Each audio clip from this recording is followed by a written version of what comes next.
నమస్తే రమగారు. నమస్తే జయ. రమగారు, సాధారణంగా మాట్లాడుకునేటప్పుడు బీరకాయ పీచు చుట్టరికాలు, అయితే ఎక్కడో దూరపు చుట్టరికాలు ఇట్లాంటి మాటలు వింటూ ఉంటాం కదా. అసలు బీరకాయ పీచు చుట్టరికాలు ఏంటండి? అసలు ఆ మాట ఎందుకు వచ్చింది? దీని వెనకాల ఏమన్నా కథా కమామిషి ఏమైనా ఉన్నాయా? కథలు ఏముంటాయి? బీరకాయ పీచు అంటే మన అమ్మమ్మ చెల్లెలు, అమ్మమ్మ చెల్లెలు కూతురు కొడుకు వాళ్ళంతా మనకి పిన్నులు మామయ్యలు అవుతారు కదా. వాళ్ళ ఆడబడుచులు, అమ్మమ్మ చెల్లెలు కూతురు ఆడబడుచు బావ తోడుకోడలు, ఎంత దూరం పోయింది, ఎక్కడికెక్కడికో వెళ్తుంది. కానీ వీళ్ళంతా మనకు తెలిసే ఉంటారు. వీళ్ళంతా మనకు తెలిసే ఉంటారు. ఏవో పెళ్ళిళ్ళకి వెళ్తాము, వీళ్ళు అంతా వస్తారు. ఓ నూటే చిన్నప్పుడు ఇంత ఉండేదానివి అంటుంటారు. వీళ్ళంతా మనకు తెలుసు. ఇప్పుడు ఇదివరకట్లాగా ఏంటంటే మనం గుంపులతో బాగా పెళ్ళిళ్ళలో కలిసేటప్పుడు అందరినీ చుట్టాలు, మా వైపు బలగం చాలా పెద్దది. బలగం పెద్దదంటే మన బలగానికి మన ఇంట్లో డజన్ మంది పిల్లలు ఉండటం, వీళ్ళందరికీ భార్యలు, వాళ్ళందరికీ అన్నదమ్ములు, అదే కాదు, చిన్నమ్మమ్మలు, చింతాతయ్యలు, పెద్దాతయ్యలు, మామయ్యల తోడల్లుళ్ళు, మేనత్తల తోడుకోడళ్ళు, వీళ్ళందరినీ కలుపుకునేవాళ్ళం. అదంతా పెద్ద బలగం. వాళ్ళంతా కూడా మనకు అవసరానికి సహాయాలు చేసేవాళ్ళు. ఉమ్మడి కుటుంబాలు ఉండేవి. వాళ్ళ ఇంట్లో పెళ్ళుంది అనుకో, ఒక ఇంట్లో పెళ్ళుంది, ఈ రెండో ఉమ్మడి కూడా వాళ్ళతోటి సంబంధం కలిగిన 10-12 కుటుంబాల వాళ్ళు పోయి అక్కడ పడి పనిచేసేవాళ్ళు. అవును, చుట్రికాలు దూరం అయినా కూడా పనులు పాటలు నడిచేవి. వీళ్ళకి ఏదైనా అవసరం అయితే వాళ్ళంతా వచ్చేవాళ్ళు. ఆ ఇంట్లో బాగా పనిచేయగలిగే వాళ్ళు, సమర్థులు, కొంతమంది ఏమో ఏమంటే మేనేజ్మెంట్ స్కిల్స్ ఉన్నవాళ్ళు, ఈవెంట్ మేనేజ్మెంట్ చేయగలిగిన వాళ్ళు. పెళ్ళిళ్ళకి దగ్గరుంటే ఫలానా పెద్దబాబు, మా పెద్దక్కయ్య గారు పెద్దబ్బాయి అన్ని పనులకి బ్రహ్మాండంగా చేస్తాడు. పెద్దబాబు ఉంటే చాలా ధైర్యం, వాడు హ్యాండిల్ చేస్తాడు అన్ని రకాలు. వంట వాళ్ళని హ్యాండిల్ చేసేస్తాడు, పెళ్లి మండపాన్ని హ్యాండిల్ చేసేస్తాడు, ఏదైనా తగాదా వస్తే దాన్ని హ్యాండిల్ చేస్తాడు. ఫ్యామిలీకి ఒకరు ఉంటారు కదండి, అట్లా ఉంటారు కదా. అట్లా హ్యాండిల్ చేయగలిగే చుట్టాలని పట్టుకుంటాం. వాళ్ళు మనకు దూరమైనా సరే వాళ్ళతో క్లోజ్ రిలేషన్ మెయింటైన్ అవుతుంది. మా ఊరు పల్లెటూరు కదా. పల్లెటూరు అంటే కొంతమంది కజిన్స్ కలిసి ఉండేవాళ్ళం. మా అమ్మ నాన్నకి సొంత వాళ్ళు లేరు, కానీ ముత్తాత గారి కజిన్స్ మేమంతా ఒకే కుదుట్లో వాళ్ళం, ఒక చోటే ఉండేవాళ్ళం. మా పెద్దమ్మ ఒక ఆవిడ, మా పెద్దమ్మ, 2 పెద్దమ్మలు అన్నదమ్ములకే ఇచ్చారు. వాళ్ళ తమ్ముడు, వాళ్ళకు కూడా సవితమ్ముడట, ఆయన ఓన్ బ్రదర్ కాదు, బాబురావు మావయ్య, చిట్టుకుడూరికే మావయ్య ఆయన. మాకు కనీసం 4-5 తరాల వారుంది వాళ్ళతోటి. మావయ్య అని వెళ్ళిపోవటం ఆయన దగ్గరికి, ఆయన ఏమే అని కబుర్లు చెప్పేసుకోవటం, పెళ్లి సంబంధాలు చెప్పేయటం. ఎన్ని తరాల వారుంది. బీరకాయ పీచు చుట్టరికమే అది. ఆపేక్షలు ఉంటాయి, దూర బంధువులు. బాబురామాయణ ఇప్పుడు తలుచుకోవడం ఉంటే కూడా నాకు చాలా సంతోషంగా ఉంది. స్వర్గస్థులు అయ్యారు కానీ చాలా ఫ్రెండ్లీయో. పెళ్లిలో ఆయన ఉంటే సందడి, చాలా బాగా మాట్లాడేవారు, అందరినీ పలకరించేవాడు. అలా మన కుటుంబాల్లో కూడా ఉండే ఇంత దూరపు చుట్టరికాన్ని బీరకాయ పీచు చుట్టరికాలు అంటారు. మన కుదురుని, మన మొదలుని వెతుక్కోవటం, దానికి ఈ బీరకాయ పీచులు చాలా హెల్ప్ చేస్తాయి. నిజమండి, అది తెగదు. బీరకాయ పీచు తెక్కండా ఉంటుంది, దాని సంతోషం వస్తుంది. బీరకాయని ఒలిచామనుకో, దాని మొదలు ఒక దారం ఉంటుంది, అది ఇలా ఇలా ఇలా ఇలా అల్లుకుంటూ చివరి దాకా వస్తుంది. దీన్ని మొదలు కనుక్కోలేం మనం, అల్లికగా ఉంటుంది. కావాలంటే ఎండిన బీరకాయలు, నేతి బీరకాయలతో ఒళ్ళు తోముకునే అలవాటు ఉన్న వాళ్ళు, బీరకాయ పీచుతో బాడీ స్క్రబ్గా పనిచేస్తుంది. అవును, అలవాటు ఉన్న వాళ్ళు చూడండి, ప్రయత్నం చేసి. అసలు దాన్ని విడదీయలేమన్నమాట. అలా విడదీయరాని సంబంధాలు కలిగి ఉండటాన్నే బీరకాయ పీచు చుట్టరికం అంటారు. ఎక్కడదో బీరకాయ పీచు అంటే దూరం అని చెప్పటం, కానీ వదలలేమని చెప్పడం అన్నమాట. వదలలేని, వదిలించుకోలేని సంబంధం అది. వాళ్ళతోటి ఏవో కొన్ని ఎమోషన్స్ కలిసి ఉంటాయి.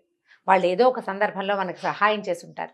మనం ఇదివరకు చిన్న ఊళ్ళ నుంచి పెద్ద ఊళ్ళకి వైద్యాలకు వచ్చేవాళ్ళు, పెళ్లి సంబంధాలకు వచ్చేవాళ్ళు. ఈ ఊళ్ళో పెళ్లి సంబంధం చూడాలంటే ఇక్కడ మన చుట్టాలు ఉండదు, ఇలా బీరకాయ పీచు చుట్టరికం వాళ్ళ ఇంటికే వెళ్ళి మా పిల్లకి ఫలానా సంబంధం చూస్తామంటే వాళ్ళ ఇంట్లో ఉండి ఆ పూట వాళ్ళు కూడా మనతో పాటు ఆ పెళ్లి సంబంధానికి వచ్చి వాళ్ళు మనకి క్లోజ్ అయిపోలా.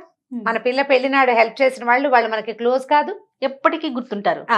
ఒక అనారోగ్యానికి ఇక్కడ ఏదో అప్పట్లో ఉస్మానియా హాస్పిటల్లోనూ అక్కడ నిమ్స్లోనూ చూపించుకోవడానికి తిరిగేవాళ్ళు.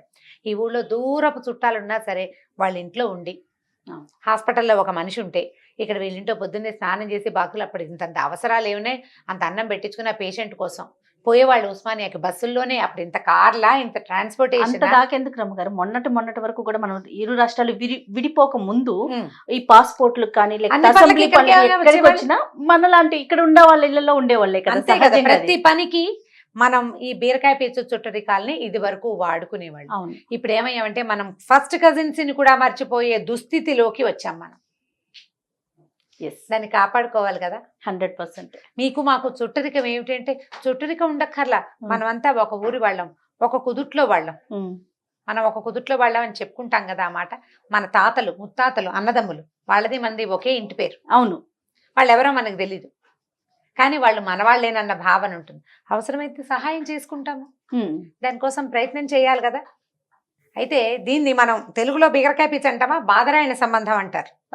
ఇప్పుడు బీరకాయ పిచ్చి సంబంధం లాంటిది బాదరాయణ సంబంధం. ఇప్పుడు బీరకాయ పిచ్చికి మనకి ఎక్కడో ఒక సంబంధం ఉండాలి కదా, బాదరాయణ సంబంధానికి ఎక్కడా సంబంధం ఉండక్కర్లేదు, చాలా పెక్యూలియర్ సంబంధం చెప్తారు. ఆ కథ చెప్తాను. ఓకే అండి. ఒక ఆయన బండి వేసుకుని ఓ ఊళ్ళోకి వెళ్ళాడు. బండి వేసుకుని వెళ్తే సరే ఓ ఇంటి ముందు ఆపాడు. మధ్యాహ్నం వేళ అయింది, భోజనాల వేళ. సరే ఏం చేశాడు, బండి కొంచెం నీడలో ఆపి బండి నుంచి ఎడ్లను విప్పి చెట్టుకేసి కట్టేశాడు. కట్టేసి ఆ ఇంటి వైపుకి లోపలికి వెళ్ళాడు.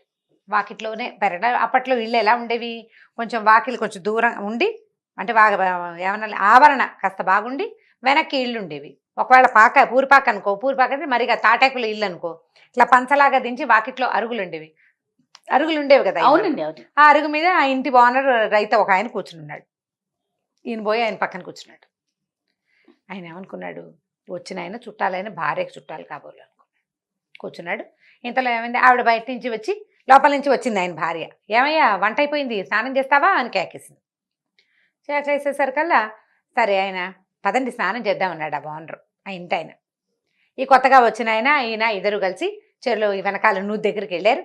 కాసిన వేడి నీళ్ళు ఏవో తోడు అక్కడ పెట్టబడి ఉన్నాయి. కాస్త అంటే కాగులో నీళ్ళు, పొంతలో నీళ్ళు ఉంటాయి కదా, అలాగే ఓ గంగాళంలో ఉన్నాయి. చెరుకో 4 చెంబులు పోసుకున్నారు, స్నానం చేశారు. ఆయన భార్య వచ్చి ఆయనకు తువ్వాలు అందిస్తూ ఈ వచ్చిన చుట్టాలు ఆయన కూడా ఓ తువ్వాలు అందించింది. ఈయన ఒళ్ళు తొడుచుకున్నాడు. ఆ అంగవస్త్రం తడిసిపోయింది కదా స్నానం చేసరికి, అది పిండి ఆ పక్కన ఆరేశాడు. భోజనానికి రండి అన్నారు.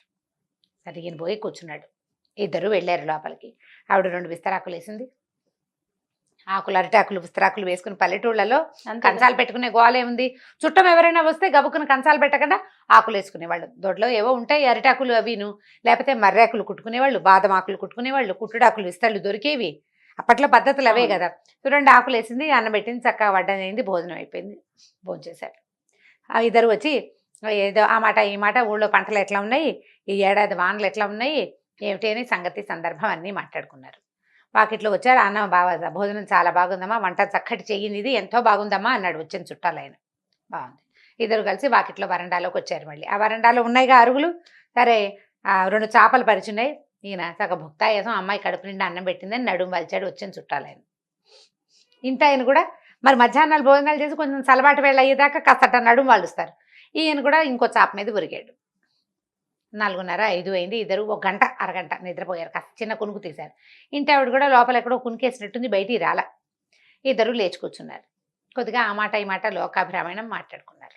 మాట్లాడుకున్నాక మరి నేను బయలుదేరతా అన్నాడు వచ్చిన చుట్టాలు ఆయన.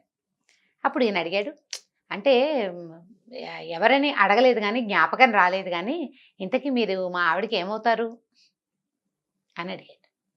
ఈయన ఏం చెప్పాడంటే, మీ ఆవిడకి ఏమవను, మీకు ఏమవను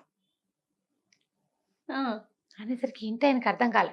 ఈ ఏమీ అవ్వని వాడు మన వాకిట్లో కూర్చున్నాడు, మన పరెట్టో స్నానం చేశాడు, నువ్వు దగ్గర ఇంటి ఆవిడ పొడ్డిస్తే తినేశాడు, మధ్యాహ్నం చాప మీద కునికేశాడు, ఎండవేళప్పుడు వచ్చింది చూడటం.